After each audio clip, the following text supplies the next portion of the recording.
Bismillahirrahmanirrahim. Assalamualaikum warahmatullahi wabarakatuh.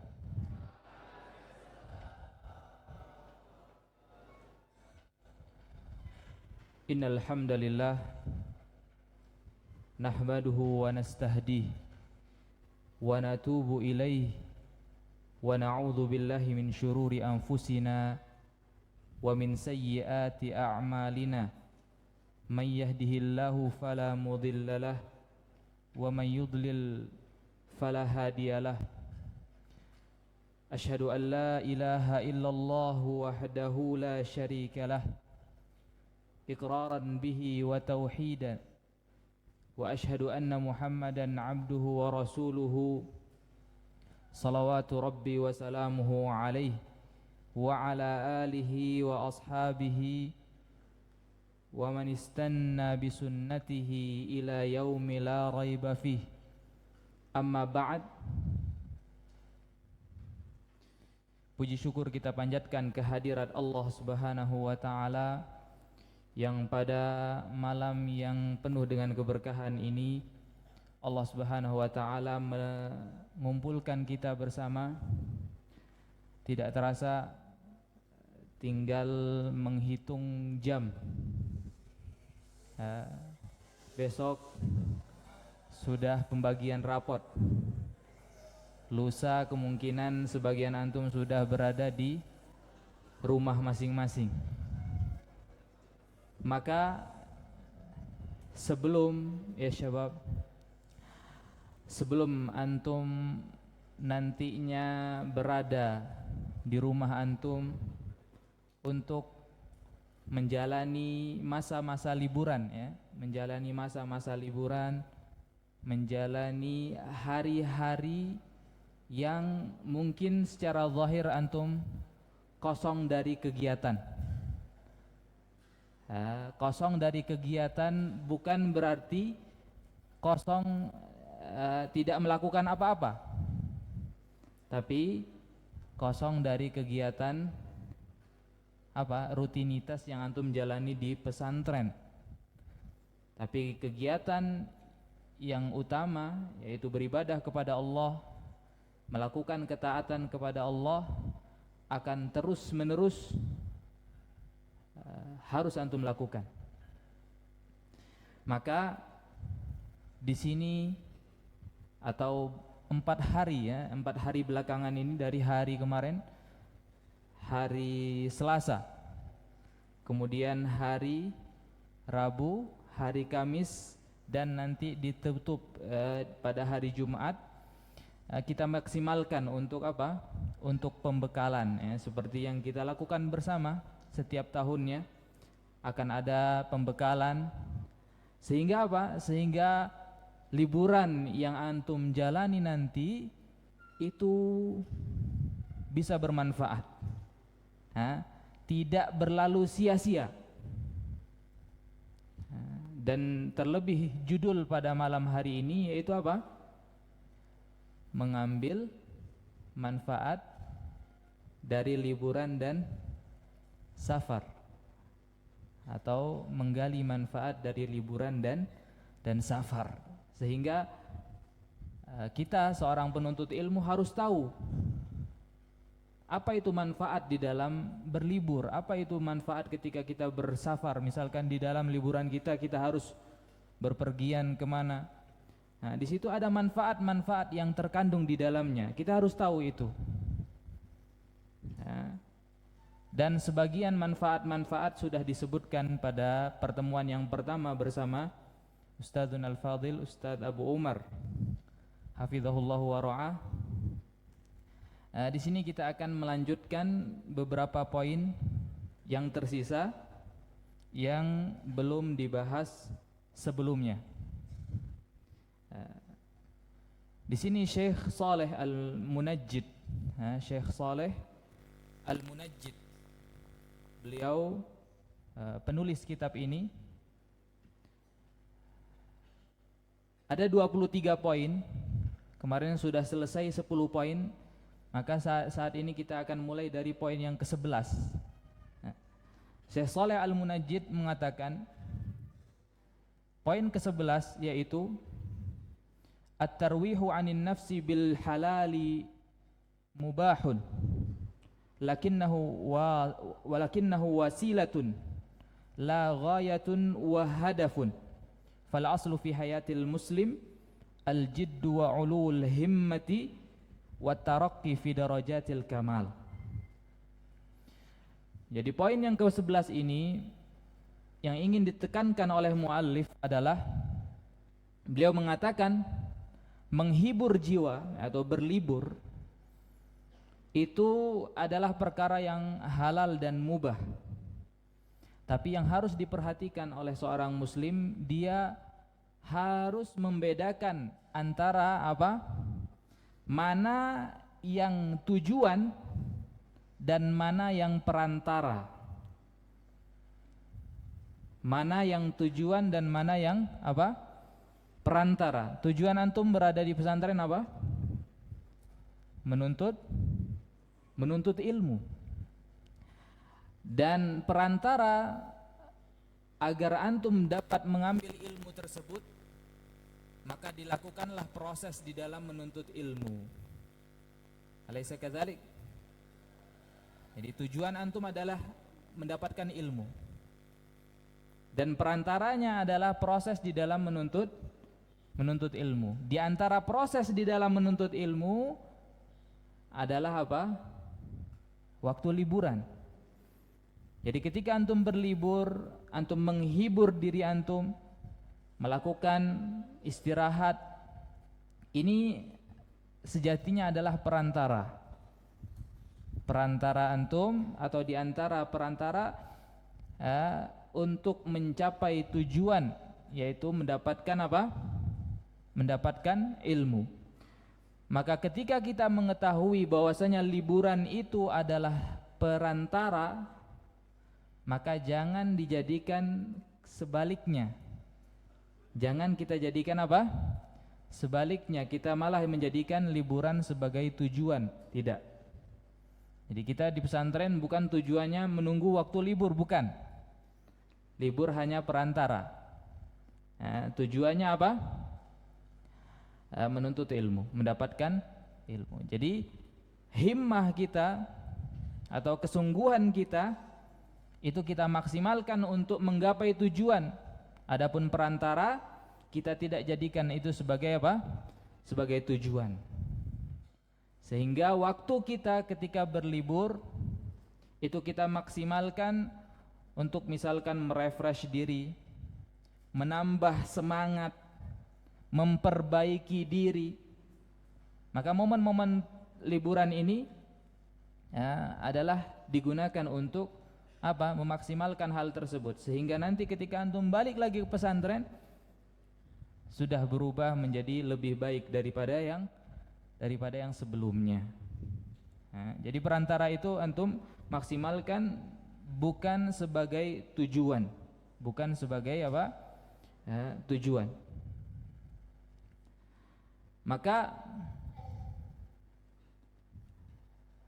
seorang manusia tidak diciptakan untuk hiburan, karena itu hiburan itu hanya apa?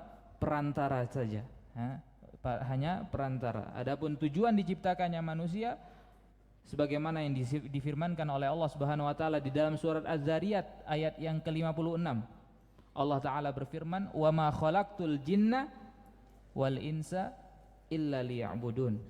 Tidaklah kami menciptakan jin dan manusia kecuali hanya untuk beribadah kepada kami saja, itu kepada Allah Subhanahu wa ta'ala. Jadi jangan ketika liburan malah menyibukkan antum dari mengingat Allah, malah menyibukkan antum dari melakukan hal-hal yang wajib, atau malah naudzubillah menjerumuskan antum ke dalam perkara-perkara yang diharamkan, wal iyadu billah.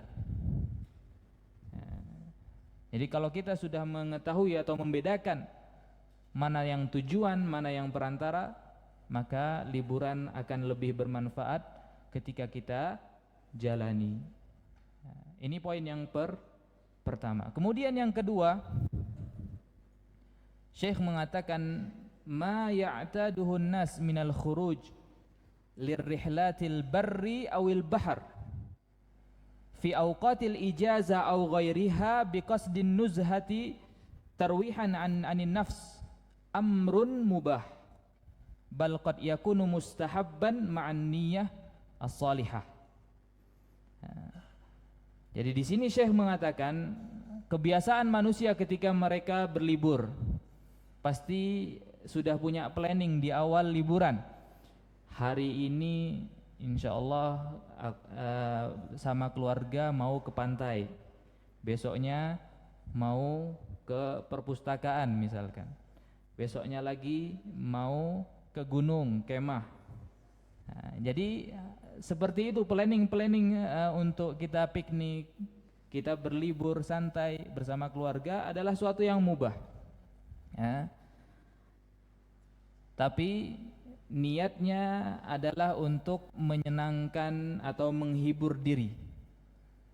Bahkan sesuatu yang mubah ini bisa bernilai pahala, bisa menjadi perkara yang sunnah, bal qad yakunu mustahabban ma'an niyyah as-salihah, ketika niatnya benar. Jadi dia berkumpul dengan keluarga supaya bisa memaksimalkan baktinya kepada kedua orang tua. Maka jadi dari suatu yang mubah, yang tidak ada pahala, yang biasa-biasa saja, diniatkan untuk ibadah menjadi sesuatu yang mustahab, sesuatu yang dicintai oleh Allah dan bernilai apa?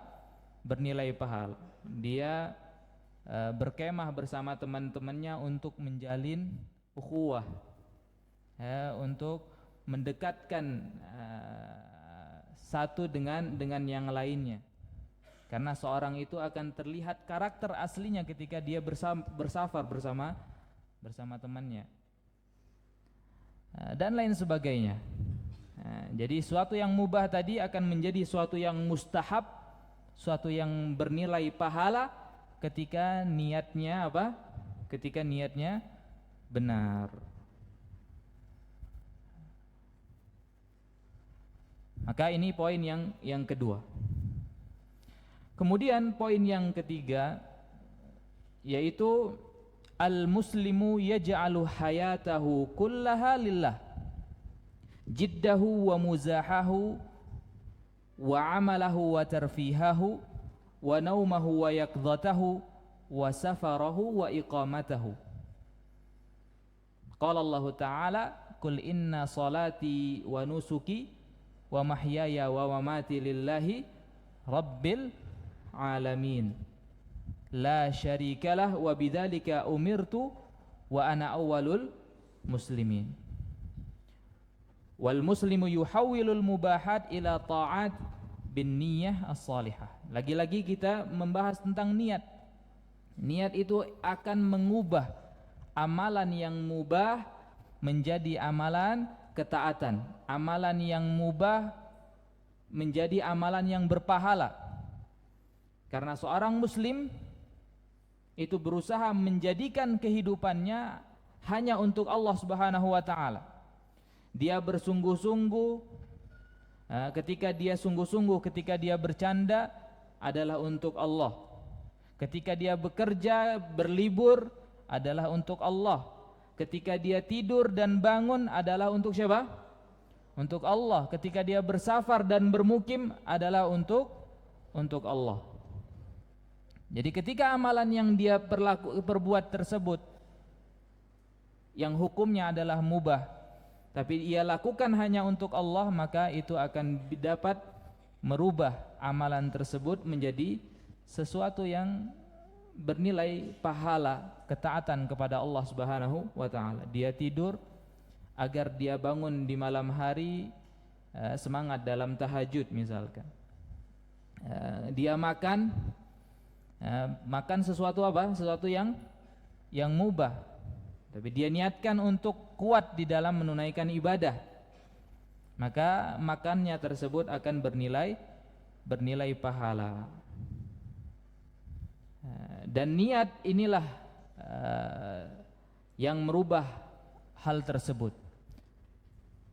Sebagaimana dikatakan oleh para ulama, rubba amalin saghirin tukabbiruhu an-niyah. Dan sebaliknya, wa rubba amalin kabirin tusaghiruhu an-niyah.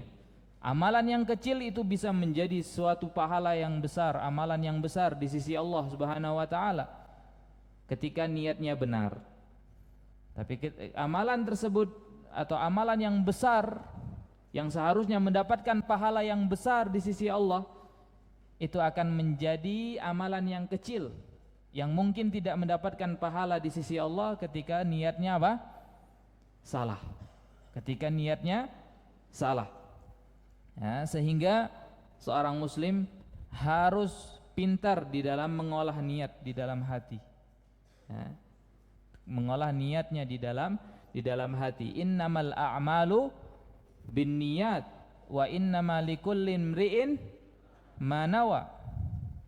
Ya, suatu ketika sahabat Muadz bin Jabal radhiyallahu taala anhu, beliau berkata kepada Abu Musa al-Asy'ari radhiyallahu taala anhu, anamu awwalal laili fa aqumu wa qad qadaitu juz'i minan naumi fa aqra'u ma kataballahu li fa ahtasibu naumati kama ahtasibu qaumati. Muadz mengatakan kepada Abu Musa al-Asy'ari, anamu awwalal lail, aku selalu tidur di malam atau di awal malamku. Awal malam itu setelah Isya. Awal malam itu adalah setelah Isya, tidak ada kegiatan, langsung tidur. Fa aqumu wa qad qadaitu juz'i minan naumi. Barulah ketika di pertengahan malam aku terbangun dan aku telah menunaikan bagianku di dalam tidurku. Fa aqra'u ma kataballahu li, dan aku mulai membaca Al-Qur'an. Ya, ketika beliau bangun, beliau mulai melakukan ketaatan kepada Allah, membaca Al-Quran. Fa ahtasibu naumati kama ahtasibu qaumati. Aku berharap pahala ganjaran di sisi Allah di dalam tidurku, sebagaimana aku mengharapkan pahala ganjaran di sisi Allah ketika aku terbangun. Jadi sebagaimana Muadz mengharapkan pahala dari Allah ketika dia dalam keadaan bangun, maka beliau pun mengharapkan pahala dari Allah ketika dia tertidur. Jadi ihtisab, mengharapkan pahala dari Allah pada perkara-perkara yang mubah, inilah yang akan mengubah suatu amalan yang biasa-biasa saja, dinilai biasa-biasa saja, perkara yang mubah, tidak berpahala, tapi bernilai pahala di sisi Allah Subhanahu wa taala. Dan diriwayatkan pula dari Abu Darda radhiyallahu taala anhu, beliau mengatakan, inni la astajimmu nafsi bisyai'i minal lahwi. Sesungguhnya aku telah merefresh, istajamma yastajimmu, itu artinya merefresh, ya, menyegarkan. Sesungguhnya aku telah sedang menyegarkan, atau aku akan menyegarkan nafsi, diriku, bisyai'i minal lahwi, dengan sedikit hiburan. Aku menyegarkan diriku, merefresh diriku. Dia sudah penat misalkan melakukan ketaatan, melakukan ibadah, menuntut ilmu, sudah penat, maka direfresh dirinya dengan apa? Dengan sedikit hiburan, bisyai'i minal lahwi, fayakunu dzalika aunan li 'alal haqqi, maka sesuatu yang sedikit tadi atau hiburan yang sedikit tadi bisa membantuku untuk melakukan kebenaran, untuk melakukan ketaatan kepada Allah Subhanahu wa taala. Artinya apa ya syabab? Artinya ketika seorang penat, ketika seorang lelah, maka boleh baginya untuk apa? Mengistirahatkan dirinya, untuk membantunya lebih kuat lagi melakukan amalan-amalan ketaatan kepada Allah Subhanahu wa taala. Tapi yang penting niatnya tadi, ihtisab, mengharapkan pahala dari Allah Subhanahu wa taala. Ketika seorang mengharapkan pahala dari Allah, suatu yang mubah bisa bernilai apa? Pahala di sisi Allah Subhanahu wa taala. Ini poin yang keberapa? Yang ketiga. Kemudian poin yang keempat, min adabir rihlat ta'allumul ahkam al-muta'alliqa biha hatta la yaqa' fi muharram au yuqassir fi wajib. Di antara adab berpergian, antum nanti akan berpergian, imma antum bersafar dari ma'had ke rumah antum masing-masing, atau ketika antum sudah berada di rumah punya planning ke tempat A, ke tempat B, ke tempat C dan lain sebagainya. Ini antum harus melakukan perjalanan, dan setiap perjalanan pasti ada adab-adabnya. Alaysa kadzalik?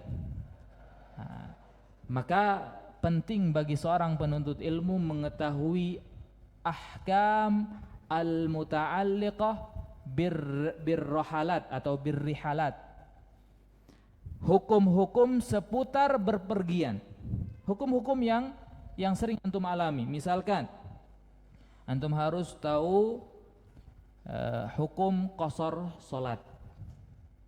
Kalau di masjid misalkan ada yang mau melaksanakan qasar salat, saling tunjuk-tunjuk, antum aja imamnya, antum aja, karena belum tahu hukumnya. Tapi ketika antum sudah tahu, antum bisa memberikan manfaat kepada yang lainnya. Hukum mengqasar salat, kapan antum harus mengqasar salat, kapan tidak boleh mengqasar salat dan lain sebagainya. Kemudian hukum menjamak salat, dan ini selalu terulang ketika antum bersafar. Atau hukum bertayamum ketika antum bersafar tidak mendapatkan apa? Tidak mendapatkan air. Ini penting antum mengetahui hukum tayamum. Insyaallah sudah dipelajari di awal bab-bab fikih muyassar, yang sudah mempelajari, atau kelas 1 MTW mungkin sudah menghafal matan-matannya secara ringkas ya. Kemudian hukum al-mashu 'alal khufain, mengelap di atas khuf atau di atas kaos kaki yang terbuat dari kulit, atau di atas sepatu. Ketika seorang sudah berwudu bersuci, maka tidak perlu untuk melepaskan sepatunya, cukup untuk membasuh atau mengusap di atas sepatunya. Maka ini selalu terulang ketika antum bersafar. Atau yang ketika ingin bersafar untuk berburu misalkan, dia harus tahu bagaimana hukum berburu, bagaimana penyembelihan hewan buruannya, membaca bismillah, dan hukum-hukum yang lainnya. Apakah buruannya tersebut adalah buruan yang halal atau yang diperbolehkan, atau yang malah yang diharamkan, atau sudah menjadi hukum bangkai misalkan. Maka hukum-hukum bersafar seperti ini, yang terkait dengan safar seperti ini, harus dipelajari dan dikuasai. Kemudian ini poin yang keempat. Poin yang kelima, min adabir rahalat atau ar-rihalat isti'dzanul walidain.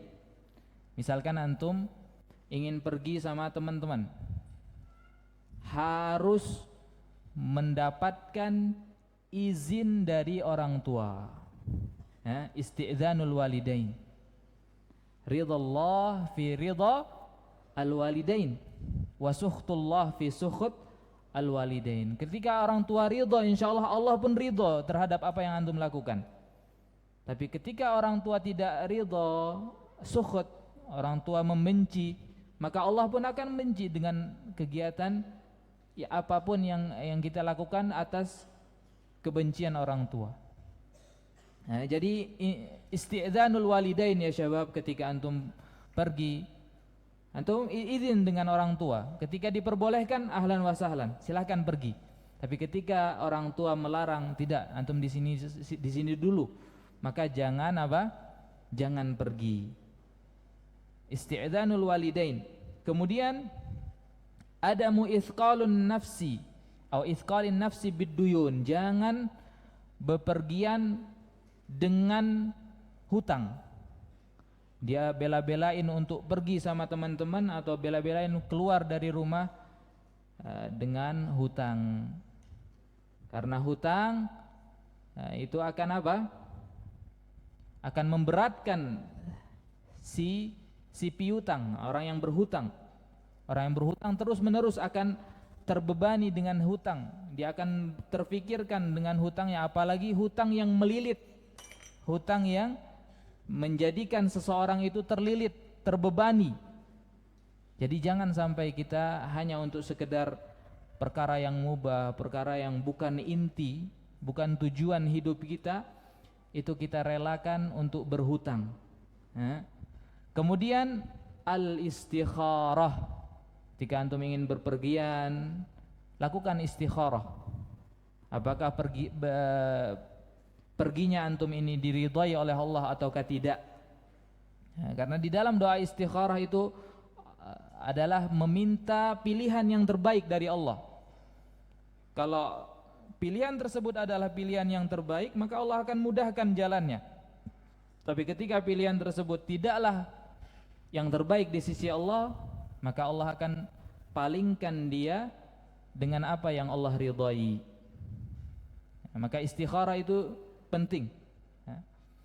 Sebagaimana di dalam hadis Jabir, beliau mengatakan, kana Nabi SAW 'allamana al-istikharah kama 'allamana suratan minal Qur'an. Rasulullah SAW dahulu mengajarkan kami untuk, atau memerintahkan kami untuk beristikharah seperti beliau mengajarkan kami satu surat dari surat-surat di dalam Al-Quran. Artinya saking pentingnya istikharah untuk selalu dilakukan di dalam setiap aktivitas yang kita lakukan, setiap amalan yang akan kita kerjakan. Kemudian yang keempat, al-isti'dadul lirrihlah, menyiapkan perbekalan sebelum kita berpergian. Perbekalan banyak di sini, ada makanan, ada minuman, atau aspek-aspek perkara-perkara yang membantu kita atau membantu keselamatan kita. Misalkan P3K disiapkan, atau hal-hal yang berkaitan dengan petunjuk arah, kompas misalkan, atau Google Maps, atau dan lain sebagainya. Hal-hal yang bisa menyelamatkan kita di dalam safar, maka kita persiapkan. Jadi kita punya apa? Kita melakukan ikhtiar di situ. Kita melakukan sebab supaya kita selamat dan tidak terjerumus ke dalam kemungkaran atau madarat. Wa ikhtiyarur rufqah as-salihah. Di antara adab ketika bersafar atau berpergian, memilih teman yang apa? Yang saleh. Memilih teman yang saleh. Sebagaimana pepatah mengatakan, as-sahibu as-sahib. As-sahibu as-sahib. Ini kaidah yang ringkas namun maknanya sangat-sangat dalam. Karena teman ya syabab, ketika teman yang berakhlak buruk, kita akan terikut dengan akhlak buruk.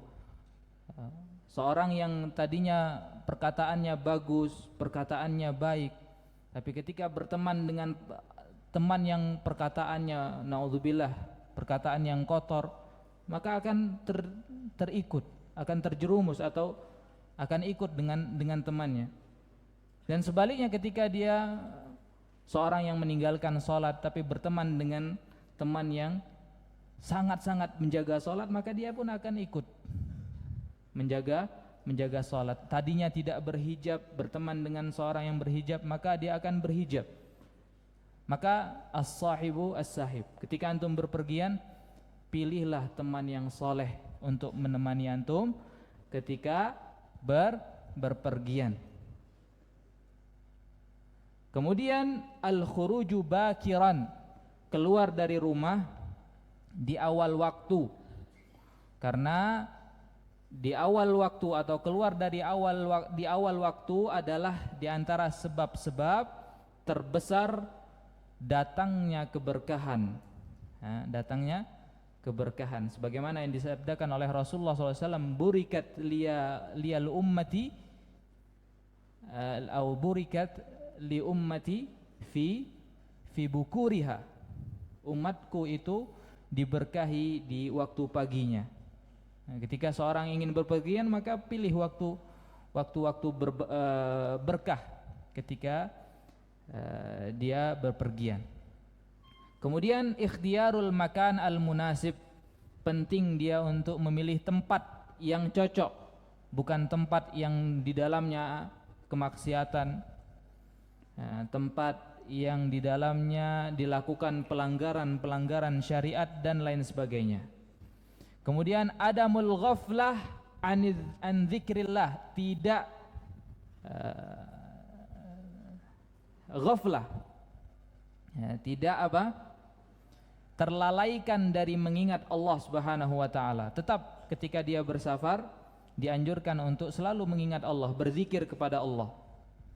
Makanya hendaknya seorang mengetahui zikir-zikir yang sering dia lakukan setiap harinya. Misalkan zikir setelah sholat tetap dijaga, zikir pagi dan petang tetap dijaga, zikir naik kendaraan, zikir ketika di perjalanan, dan lain sebagainya. Maka zikir-zikir inilah yang akan menjadi tameng, benteng seorang muslim untuk terhindar dari kemadaratan. Ketika dia berzikir di pagi hari, maka Allah akan lindungi dia di satu hari full. Ketika dia berzikir di sore hari, maka Allah akan lindungi dia di dalam satu malam tersebut. Maka ini adalah manfaat dari zikir, manfaat dari zikir. Ini poin yang kelima. Kemudian poin yang keenam pada malam hari ini, yaitu as-salatu a'zamu arkanil Islam ba'da syahadatain, wal muslimu yahrisu kullal hirs ala ada'is salah fi awqatiha fi jama'atin. Intabihu ya syabab, fi awqatiha fi jama'atin. Jadi walaupun dia berlibur, walaupun dia menghibur dirinya berlibur, berpergian, tetap menjaga yang namanya salat. Dia jaga salat ketika mendengar azan, dia sedang berkendaraan misalkan. Berhenti dulu, cari masjid terdekat. Berhenti, cari masjid terdekat, tunaikan salat. Fi awqatiha wa fi jama'atin, dan bersama jamaah. Bukan salat sendirian. Maka yang paling utama adalah fi jama'atin. Allah Ta'ala berfirman, Kul inna salati wa nusuki wa mahyaya wa mamati lillahi rabbil alamin. Atau di dalam firman yang lain, surat An-Nisa ayat yang ke-103, Allah Ta'ala berfirman, Inna salata kanat alal mu'minina kitaban mawquta. Dan di antara sifat seorang muslim yang sejati, yaitu ketika salatnya adalah tujuan utama. Allah Ta'ala berfirman, Rijalun la tulhihim tijaratun wala bay'un an dzikrillah wa iqamis shalah. Orang-orang muslim yang sejati, mereka adalah laki-laki. Laki-laki yang seperti apa? La tulhihim tijarah wala bay'. Laki-laki yang tidak disebutkan dengan perkara-perkara dunia. Disebutkan oleh Allah Subhanahu wa taala di antara perkara dunia tijarah, berdagang, perniagaan, wala bai', jual beli. Hal-hal dunia tersebut tidak menyebutkan dia an dzikrillah, dari berzikir mengingat Allah, wa iqamis shalah. Walaupun ketika kita berlibur, kita melakukan hal-hal yang mubah, hal-hal duniawi, maka tetap kita mengingat salat, mengerjakan salat pada waktunya, di awal waktu kalau bisa, dan bersama bersama jamaah kaum muslimin. Fal hadra al hadra min tadyi'is salah. Jadi berhati-hatilah untuk meninggalkan salat. Hati-hati kita ketika menyia-nyiakan atau melalaikan salat, atau bahkan mengakhirkan salat dari waktunya, walaupun kita dalam keadaan berpergian. Ini poin Yang keenam, memperhatikan perkara salat. Kemudian yang ketujuh, yustahabbu raf'ul adzan fir rihalat atau fir rahalat wal iqamah lis shalah. Ketika misalkan antum berlibur di pantai, berkemah, maka ketika waktunya azan, raf'ul adzan, angkat suara atau pilih salah seorang muadzin untuk mengumandangkan azan dan menegakkan salat. Hal ini sebagaimana yang disabdakan atau yang dikatakan oleh Abu Sa'id Al-Khudri. Abu Sa'id Al-Khudri, beliau mengatakan kepada salah seorang sahabatnya. Abu Sa'id Al-Khudri memiliki seorang sahabat yang kerjaannya adalah mengembala kambing-kambing, dan umumnya seorang yang mengembala kambing akan jauh dari manusia. Dia akan mengembala kambing di padang rumput yang luas atau padang pasir, ya. Padang rumput yang ada rumputan untuk pakan kambingnya, maka akan jauh dari manusia. Maka Abu Sa'id Al-Khudri mengatakan kepada sahabatnya tersebut, inni araka tuhibbul ghanama wal badiyah. Aku melihatmu selalu berada atau selalu mengembala kambing dan berada di al-badiyah, daerah yang jauh dari keramaian. Fa idza kunta fi ghanamik wa badiyatik, ketika engkau mengembala kambing dan berada di pedalaman yang jauh dari manusia, fa adzanta bis shalah, maka kumandangkanlah azan untuk melakukan atau menegakkan salat. Farfa sautaka bin nida, angkatlah suaramu mengumandangkan azan. Fa innahu la yasma'u mada sautil muadzin jinnun wala insun wala syai'un illa syahida lahu yaumal qiyamah. Ini diantara keutamaan seorang muadzin. La yasma'u mada sautil muadzin, tidaklah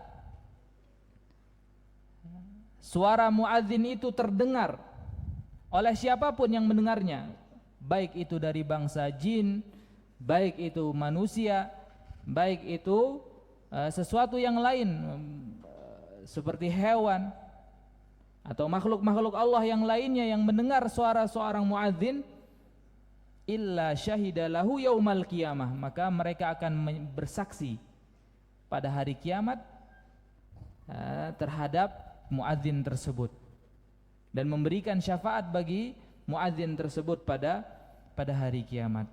Qala Abu Sa'id sami'tuhu min Rasulillah SAW. Hal tersebut aku mendengarnya dari baginda Rasulullah SAW. Jadi walaupun kita berada di tengah-tengah yang jauh dari keramaian atau di pedalaman desa misalkan, di pantai yang jauh dari masjid, di gunung yang jauh dari keramaian, maka tetap kumandangkan, pilih salah seorang muadzin untuk mengumandangkan azan. Semoga dia mendapatkan keutamaan seperti yang dikatakan di dalam hadis tadi. Maka ini yang ketujuh. Yang kedelapan, termasuk di antara sunnah-sunnah al-mahjurah, sunnah-sunnah yang dilupakan, yaitu ihya'u fi rahalatil barri as-salatu bin ni'al, yaitu salat seseorang muslim menggunakan sandal. Dan ini termasuk apa? Sunnah yang mahjurah, sunnah yang dilupakan. Maka seorang diperbolehkan untuk salat menggunakan sendalnya. Hal ini sebagaimana yang disabdakan oleh Rasulullah SAW di dalam hadis, khaliful yahuda fa innahum la yusalluna fi ni'alihim wala khifafihim. Selisihilah orang-orang Yahudi. Khaliful yahud, selisihilah orang-orang Yahudi. Fa innahum la yusallun, karena mereka tidaklah melaksanakan salat fi ni'alihim wala khifafihim, dalam keadaan bersandal atau dalam keadaan menggunakan khuf atau yang sejenisnya seperti sepatu. Maka seorang yang menggunakan sendal atau menggunakan sepatu dan susah untuk melepaskannya misalkan, maka tidak mengapa dia menggunakan sepatu tersebut dalam sholatnya atau ketika dia berada di atas pasir dan tidak mungkin dia melepaskan sepatunya atau sendalnya, maka tidak mengapa dia melakukan sholat di atas sendal tersebut. Kemudian poin yang ke-9, di antara adab seorang wanita ketika bersafar atau keluar, di sini dikatakan oleh muallif, yajuzu khurujul mar'ati litarwihil mubah. Seorang wanita tidak mengapa untuk keluar berlibur, sesuatu perkara yang mubah, berliburan yang mubah. Idza kharajat multazimatan bil hijab syar'i. Tapi syaratnya dia keluar dengan memakai hijab yang syar'i. Dengan memakai apa? Hijab yang syar'i. Hijab yang sesuai dengan tuntunan Islam. Bila tabarruj wala tazayyun wala ta'attur wala ikhtilat birrijal. Tidak bertabarruj. Tabarruj itu menampakkan perhiasannya, menampakkan keindahan, menampakkan fitnah-fitnah wanita. Tazayyun, menghias dirinya. Ta'attur, berwangi-wangian. Wala ikhtilat birrijal, dan tidak juga bercampur baur antara laki-laki dan perempuan, apalagi yang bukan mahramnya, apalagi yang bukan mahramnya. Kemudian yang ke-20, poin yang ke-20 adalah adab seorang laki-laki ketika berpergian. Syekh mengatakan, al-muallif mengatakan, alal rajuli an yahris alal iltizam nisa'ahu bil hijab asyar'iyyah. Maka seorang laki-laki yang sudah punya istri atau punya adik perempuan, kakak perempuan, ingatkan ketika keluar gunakan hijab yang syar'i. Wa alaihi, dan wajib baginya an yaghudda basarahu an nisa'i ghairihi,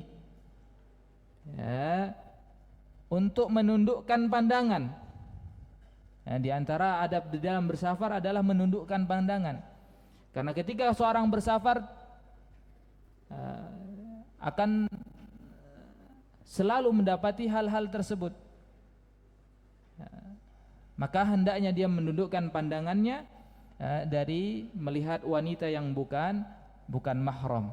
Ghaddu al-basar, an yaghudda basarahu wa an yura'iya hurmata ikhwanihi al-muslimin, dan hendaknya ia memperhatikan kehormatan saudaranya semuslim.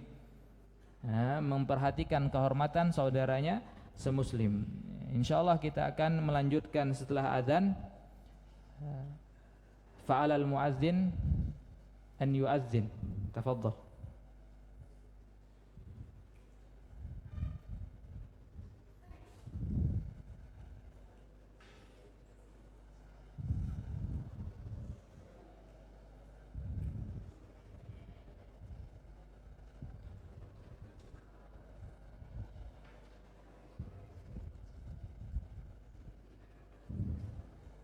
Allahu akbar, Allahu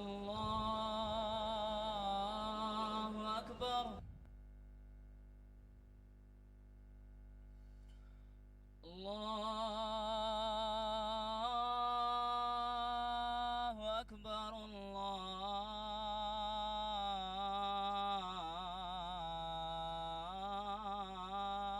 Allahu akbar.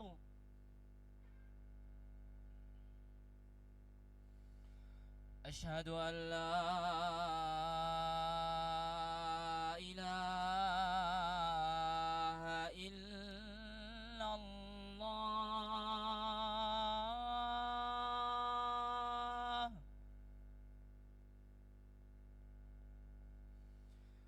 أشهد أن لا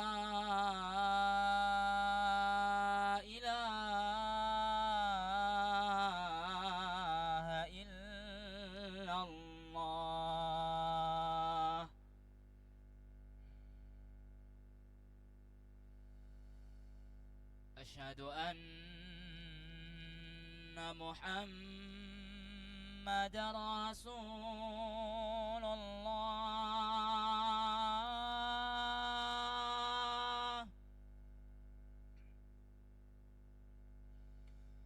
أشهد أن محمد رسول الله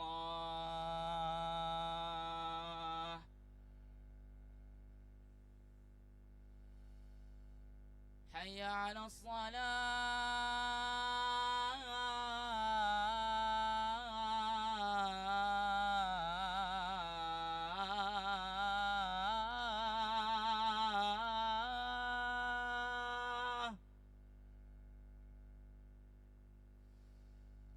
حي على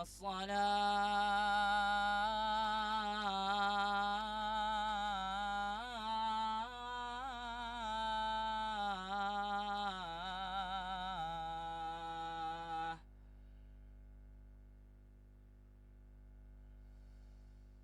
حي على الفلاح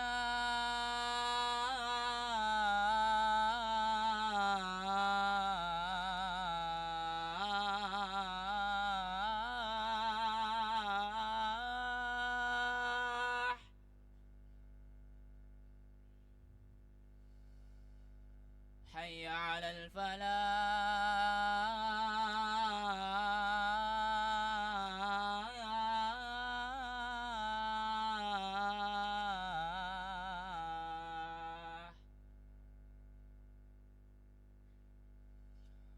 الله أكبر الله أكبر لا إله إلا الله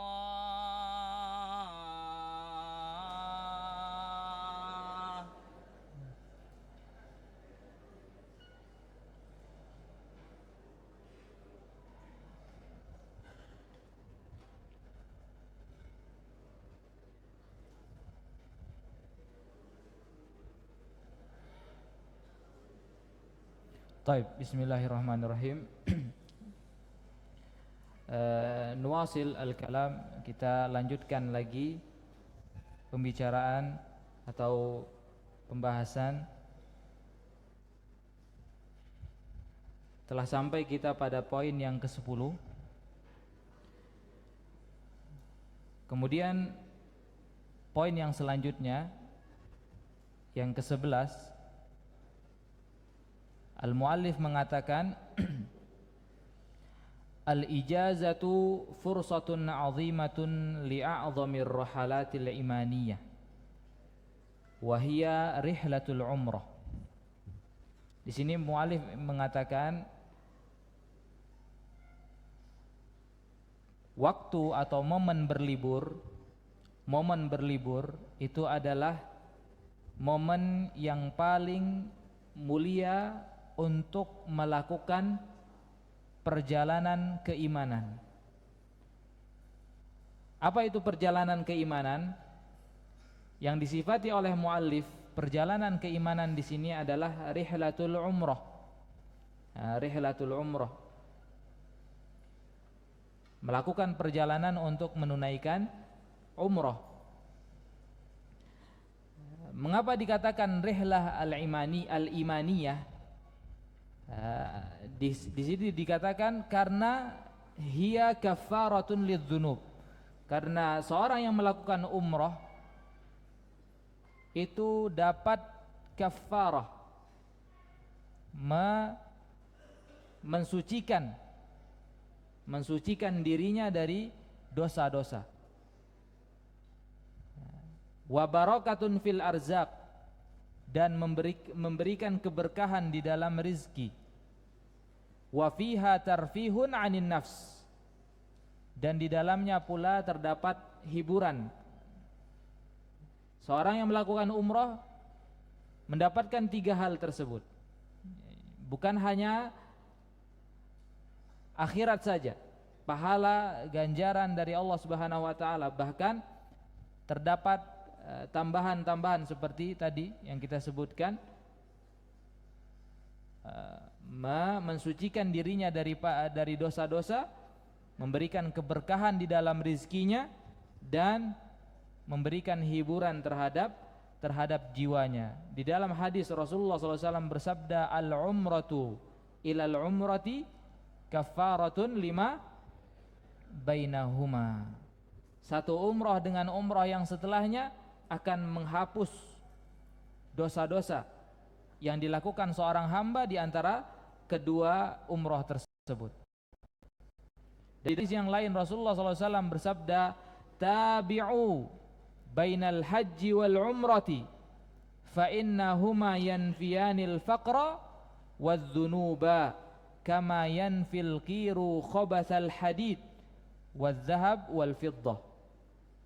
Tabi'u, ikutilah. Ketika kalian menunaikan haji, maka ikutilah haji tersebut dengan melakukan umrah setelahnya. Fa innahuma, karena ketika engkau melakukan haji dan umrah, keduanya yanfiyanil faqr, akan menghilangkan kefakiran. Seorang yang tadinya Allah berikan kecukupan di dalam rizkinya, maka Allah tambahkan di dalam rizkinya. Wa yanfiyani az-dzunub, dan mensucikan seorang hamba dari dosa-dosa, kama yanfi al-kiru khabathal hadid, sebagaimana al-kir itu menghilangkan kotoran-kotoran yang ada di dalam besi. Wadh-dhahab wal fiddah, dan kotoran-kotoran yang ada di dalam emas maupun perak. Sehingga rihlah imaniyah ini yang disebutkan di dalam poin ini, yaitu rihlatul umrah dan rihlah al-hajj, ini akan mensucikan seorang hamba dan mengokohkan keimanan di dalam hatinya. Kemudian poin selanjutnya, yaitu poin yang ke-22, mu'alif mengatakan faza fi hadhil ijazah, akan mendapatkan kemenangan di dalam melaksanakan liburan atau hiburan ini. Seorang yang berlibur itu akan meraih kemenangan ketika dia melakukan perkara-perkara yang akan disebutkan oleh mu'alif di sini. Maka perkara yang pertama, seorang yang berlibur akan menang ketika dia menyibukkan dirinya untuk menghafal Quran atau mengajarkan Al-Quran, menghafalkan Al-Quran dan mengajarkan Al-Quran. Yang poin-poin sebelumnya yang kita bahas adalah manfaat-manfaat yang kita bisa ambil dari liburan. Adapun poin ini dikhususkan untuk menjelaskan seorang yang menang. Siapa orang yang menang ketika dia berlibur? Seorang yang mendapatkan keutamaan yang lebih dari yang lainnya ketika dia berlibur. Yang pertama yaitu orang yang menghafal Al-Quran. Hafidha syai'an min kitabillah, menghafal sesuatu dari kitab Allah. Wa 'allama ghairahu, dan mengajarkan kepada yang lainnya. Allah Ta'ala berfirman, Rasulullah SAW bersabda, khairukum man ta'allama al-Qur'ana wa 'allamahu. Kemudian yang kedua, seorang pun akan menang, mendapatkan kemenangan ketika ia berlibur. Ketika apa? Man khata khutuwatin li talabil ilm, seorang yang berjalan ke majlis-majlis ilmu. Rasulullah SAW bersabda, man salaka tariqan yaltamisu fihi ilman sahhalallahu lahu bihi tariqan ilal jannah. Kemudian orang yang akan meraih kemenangan pula ketika berlibur, yaitu man ballagha ilman wa nasyara da'watan, seorang yang menyampaikan ilmunya. Antum penuntut ilmu, Banyak bekal ilmu yang antum dapati di pesantren, bagikan ilmu tersebut kepada sekitar antum, orang-orang yang berada di sekitar antum. Mulai dari keluarga. Mulai dari apa? Keluarga. Mulai dari adik antum misalkan. Kemudian berikan nasihat dengan hormat apabila antum mendapatkan kekeliruan dari orang tua misalkan, dan lain sebagainya. Kemudian orang yang akan menang pula ketika berlibur, man dalla ala khairin wa da'a ila hudan wa asda nasihatan. Seorang yang menunjukkan kepada kebaikan, mengajak orang lain kepada petunjuk, dan memberikan nasihat. Memberikan nasihat. Rasulullah SAW bersabda, man dalla ala khairin falahu mithlu ajri fa'ilihi. Seorang yang menunjukkan kepada kebaikan, itu seperti dia akan mendapatkan pahala seperti pahala seorang yang melaksanakan kebaikan tersebut. Wa man da'a ila hudan, dan seorang yang mengajak kepada petunjuk, mengajak orang lain kepada petunjuk Allah, kana lahu minal ajri mithlu ujuri man tabi'ahu. Dia akan mendapatkan pahala seperti pahala orang yang mengikutinya. La yankusu min ujurihim syai'an, tidak mengurangi sedikit pun dari pahala mereka. Kemudian yang selanjutnya, seorang yang akan meraih kemenangan di dalam berlibur, man barra walidayh. Nah, ini insyaallah poin ini akan dijelaskan lebih rinci pada pertemuan besok bersama Ustadz Ibrahim hafizahullah.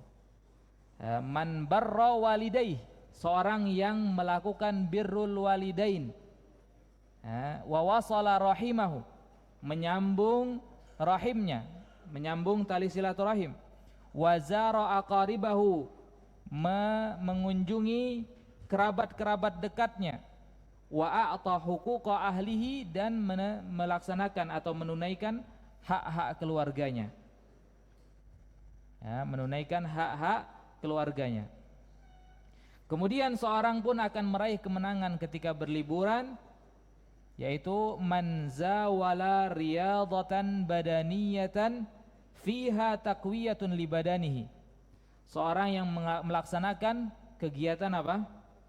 Riyadhah, olahraga. Melaksanakan olahraga, menguatkan badannya. Karena seorang yang melatih badannya, membiasakan dirinya berolahraga, itu akan membantunya untuk lebih taat kepada Allah Subhanahu wa ta'ala. Allah Ta'ala berfirman, al-mu'minul qawi khairun wa ahabbu ilallahi minal mu'mini ad-dha'if. Seorang mukmin yang kuat, baik kuat fisiknya, baik kuat secara lahiriahnya maupun kuat secara batiniyah, kuat fisik maupun kuat imannya, maka dia lebih baik dan lebih dicintai oleh Allah daripada seorang mukmin yang lemah.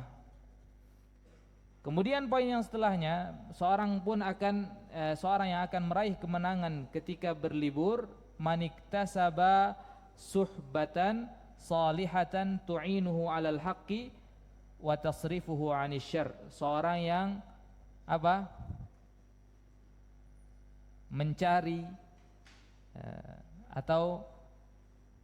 mencari teman yang soleh, yang dapat membantunya terus berada di atas, atau terus istiqomah di atas kebenaran, menjauhkan dia dari keburukan, memberikan nasihat, memberikan wejangan ketika ia tergelincir.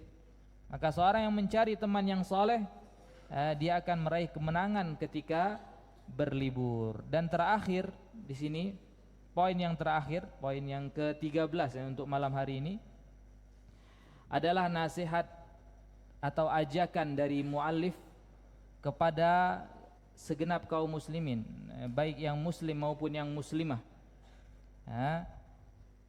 untuk melaksanakan beberapa hal. Beliau mengatakan, ayyuhal muslim, Wa ayyatuhal muslimah, wahai orang muslim atau wahai kaum muslimin atau kaum muslimah, ihfadz suratan, hafalkanlah surat, atau surat di sini maksudnya hafalkanlah Al-Qur'an. Alim ayatan, ketika engkau menghafalkan Al-Qur'an maka ajarkan Al-Qur'an tersebut. Alim ayatan.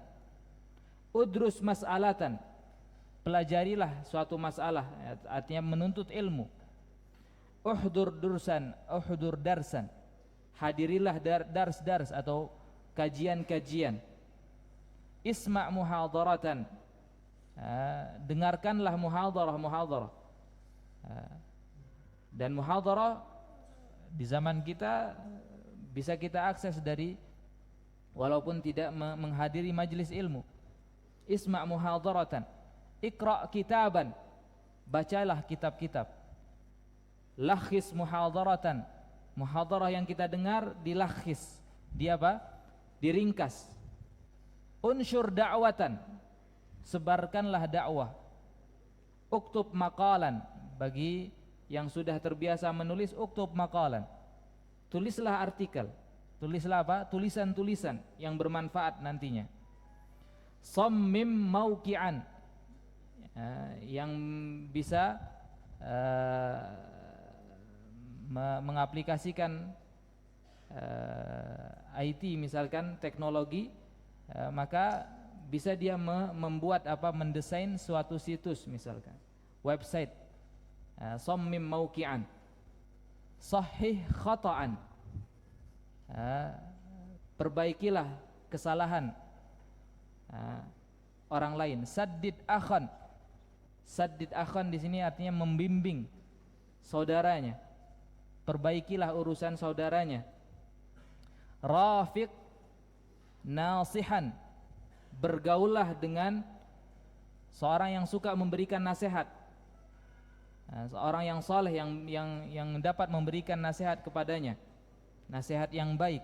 Imnah mahruman, ulurkanlah tanganmu untuk memberi al-mahrum. Al-mahrum di sini yang Allah atau yang terhalangi dari rizkinya, artinya orang yang kekurangan, berikan bantuan kepada orang-orang yang kekurangan. Anfik malan, infaklah atau berinfaklah dari harta-hartamu. Aghis lahfanan, bantulah orang-orang yang terbebani, orang-orang yang kesusahan. Addi umratan, bagi yang mempunyai kelapangan rezeki, lakukanlah umrah atau laksanakanlah umrah. Alim jahilan, ajarilah orang yang tidak mengetahui, seorang yang bodoh. Ittabi' janazatan, yang punya kesempatan untuk mengiringi jenazah, iringilah jenazah. Zur maridan, kunjungilah seorang yang marid atau seorang yang sakit. Khattid masyru'an, buatlah perencanaan yang matang terhadap suatu pekerjaan, suatu proyek. Misalkan ketika selesai dari liburan, dia ingin menghafal lebih dari target, maka khattid, rencanakan hal tersebut semenjak di saat liburannya. Sudda saghratan, sudda saghratan, tutupilah sesuatu yang kurang. Ketika kita melihat di dalam diri kita masih ada kekurangan, baik dalam diri atau maupun dari orang lain, mulai dari diri kita. Saddid atau sudda, tutupilah kekurangan tersebut atau lubang yang kurang tersebut, sehingga kita lebih bisa atau bisa menjadi seorang yang lebih baik lagi dari yang sebelumnya. Kemudian yang terakhir, iktarih fikratan, kalau kita mempunyai ide-ide yang cemerlang, terutama santri-santri yang diembankan menjadi anggota OSIS misalkan, atau yang setelahnya mudabbir, ketika memiliki ide-ide yang bermanfaat, maka iktarih, berikanlah saran, sampaikanlah saran terhadap ide-ide tersebut. Dan ide-ide tersebut biasanya muncul ketika di saat-saat liburan. Wallahu taala alam bisawab. Sehingga ya syabab, dengan perkara-perkara tadi kita melakukan hal-hal yang bermanfaat di dalam liburan kita, sehingga liburan kita adalah liburan yang penuh makna, yang tidak sia-sia dan mendapatkan keberkahan dari Sang Pencipta. Nas'alullaha an yu'inana ala dzikrihi wa syukrihi wa husni ibadatihi wa an yu'allimana ma yanfa'una wa an yanfa'ana bima 'allamana wa an yubarika lana fi awqatina wa a'marina. Wa nakhtim liqa'ana bidu'a kafaratil majlis. Subhanakallahumma wa bihamdik, asyhadu an la ilaha illa anta, astaghfiruka wa atubu ilaik. Wa sallallahu ala nabiyyina Muhammad. Tsumma assalamu alaikum warahmatullahi wabarakatuh.